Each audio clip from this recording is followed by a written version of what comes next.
ఈ ఏడాది జనవరిలో టిక్ టాక్ మీద అమెరికా నిషేధం విధించింది సార్. తాజాగా అమెరికాలో టిక్ టాక్ ఒప్పందం కుదిరింది. ఈ టిక్ టాక్ ఒప్పందం ఏంటి సార్?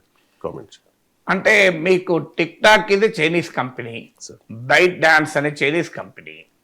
అమెరికా కన్సర్న్ ఏంటంటే చైనాలో ప్రభుత్వము కంపెనీల పైన ఆధిపత్యాన్ని కలిగి ఉంటుంది. చైనీస్ స్టేట్ ఉంటుంది కనుక అమెరికాలో కోట్లాది users. Tick talk is very very popular platform.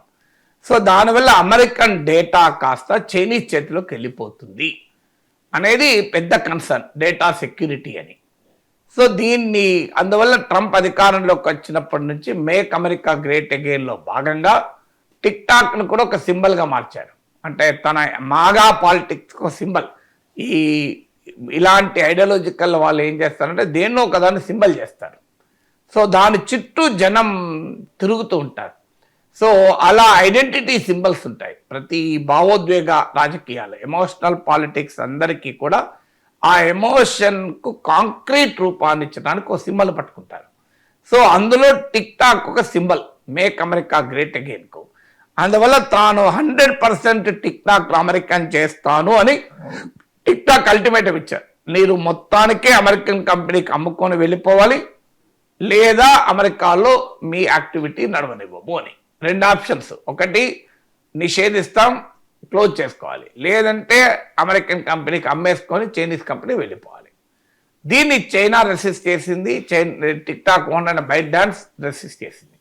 ఫైనల్గా కుదిరిన ఒప్పందం ప్రకారం ఏంటంటే TikTok will now be own not డైరెక్ట్లీ బై ద బైట్ డాన్స్. అంటే Chinese company parent company ByteDance own చేయదు. దీనికి TikTok US joint venture DS అని ఒక ఎల్ఎల్సి, మన దగ్గర ఎల్ఎల్పి అంటారు, లిమిటెడ్ లయబిలిటీ పార్ట్నర్షిప్ అని. అమెరికాలో ఎల్ఎల్సి అంటారు, లిమిటెడ్ లయబిలిటీ కంపెనీ అని. సో ఏంటిది అంటే ఇది TikTok US joint venture DS అంటే టిక్ టాక్ అమెరికా జాయింట్ వెంచర్గా ఉంటుంది. డిఎస్ అంటే data security, TikTok US joint venture data security అని. ఎందుకంటే కన్సర్న్ అలా డేటా సెక్యూరిటీ కదా. దీంట్లో ఇప్పుడు ట్రంప్ చెప్పేది చూడు, మేము ఇది చైనీస్ ఓనర్షిప్ నుంచి తీసేసాం, ఇది అమెరికన్ కంపెనీ, అమెరికాలో ఉండే కంపెనీయే దీన్ని నడిపిస్తుంది, అందువల్ల ఇది మేక్ అమెరికా గ్రేట్ అగైన్ విజయము, చైనాను కూడా దారికి తెచ్చిండు ట్రంప్ అనేది ఇప్పుడు ట్రంప్ లాబీ ప్రచారం.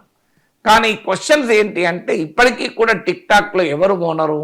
మీరు ఆ joint venture LLC ownership pattern చూస్తే 19.5% మీకు దాంట్లో ఓనరు పేరెంట్ కంపెనీదే. అంటే మీకు ByteDance 19.5% share parent company. ఇక చైనీస్ కంపెనీ అయిన బైట్ డాన్స్లో ఇన్వెస్టర్స్ ఉన్నారు పేరెంట్ కంపెనీలో. ఆ ఇన్వెస్టర్స్ ఈ జాయింట్ వెంచర్లో కూడా 30.5% ఇన్వెస్ట్ చేశారు. అంటే టోటల్లీ 50% బైట్ డాన్స్ లేదా దాని ఇన్వెస్టర్లదే ఉంది. అంటే సగానికి సగం మళ్ళీ ఎవరిది ఓనర్ అంటే సేమ్ ఓనర్, ఏం మారలేదు, పేరెంట్ కంపెనీ మళ్ళీ ఓనర్ ఇప్పుడు కూడా. ఇక మిగతా 50%లో అనేక మంది ఉన్నారు. అందులో ముఖ్యమైనది లారీ ఎలిసన్ ఓనర్షిప్లో ఉన్న ఒరాకిల్ కంపెనీ. ఇది ట్రంప్కు చాలా గట్టి సమర్థకుడు, Oracle founder Larry Ellison. So దాంతోపాటు సిల్వర్ లేక్ అనే ఒక ప్రైవేట్ ఈక్విటీ ఫర్ము ఇతరత్ర ఉన్నాయి. అందువల్ల ఇది కంప్లీట్గా ట్రంప్ కోరినట్లుగా 100% అమెరికన్ కాదు. Still 50% share, major share parent company ByteDance దాని ఇన్వెస్టర్ల చేతుల్లోనే ఉంది. ఇది ఫస్ట్ క్వశ్చన్.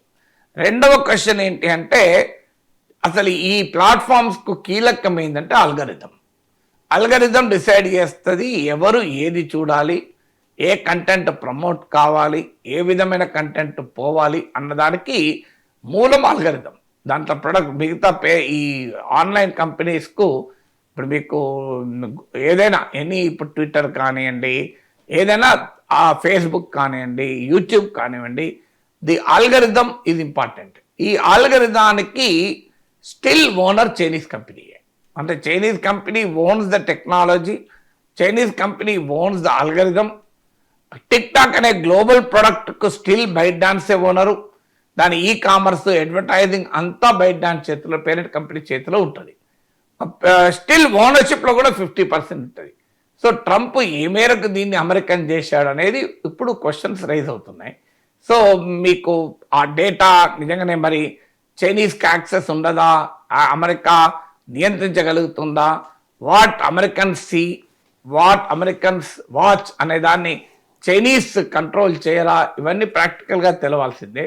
ఇమీడియట్గా ఏంటంటే ట్రంప్ చెప్పుకోవటానికి, చూడు టిక్ టాక్ కూడా నేను అమెరికనైజ్ చేశాను అని చెప్పుకోవటానికి ఒక నినాదంగా ఉపయోగపడుతుంది. కానీ డెమోక్రట్లు, ట్రంప్ ప్రత్యర్థులు సీరియస్గా ప్రశ్నిస్తున్నారు, ఇది ఏ మేరకు అమెరికనైజ్ చేశాడు అనేది ఇప్పుడు ప్రశ్నగానే మిగిలింది.